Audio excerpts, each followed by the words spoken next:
Now that we know what a database is and how it's used in everyday life, it's time to think about creating our own. Let's pretend that we work for a bookstore, the ready-to-read bookstore. We have customers and we sell books in the store and online. The store needs a way to keep track of customers, books, and orders. We'd also like to be able to send books to customers who order online and perhaps send out some coupons, track our sales, and determine what books are popular so we can establish a bestsellers list at the store. Now we can do all of this by creating a database. The first thing to think about when creating a database is the purpose for the database, which in this case is to keep track of customers, orders, and books. The next step is to do a little brainstorming. Think about what you need to create a database. Now, I'm a visual person, so I like to take out a sheet of paper and write all of this stuff down. Now, what do I want to know about my customers, their orders, and the books in my inventory? Let's start with customers. Since I plan to mail coupons and books out, I want to know my customer's name. Their address is important too.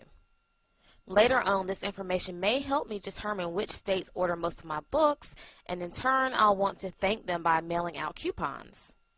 Oh, and just in case I need to contact them, it would be nice to have an email address.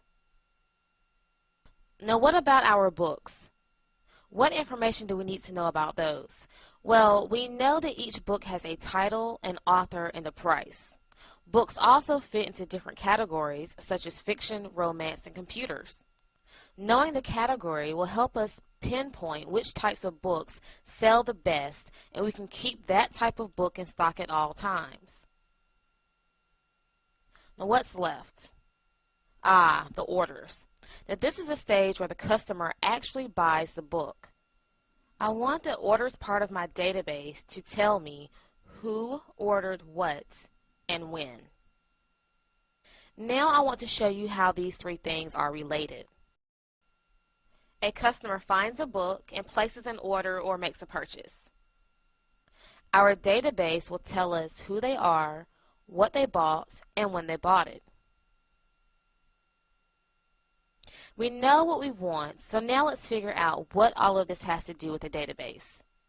You see, each of these three things represents a table in the database.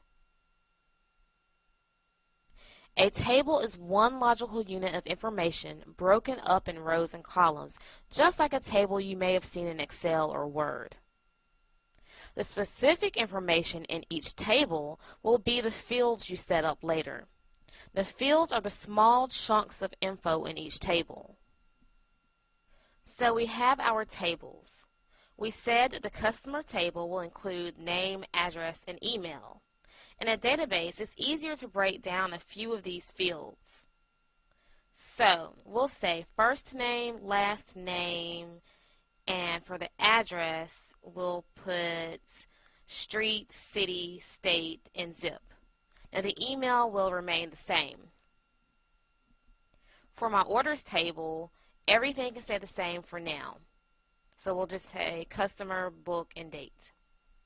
My books table includes title, author, price, and category. Title will remain the same, but I'll break author into two. I'll have author first name and author last name. And I'm going to leave price and category the same. Now don't worry about the details of the tables and fields right now. We'll go over that in our next lesson. Now that we've planned everything out, let's start creating our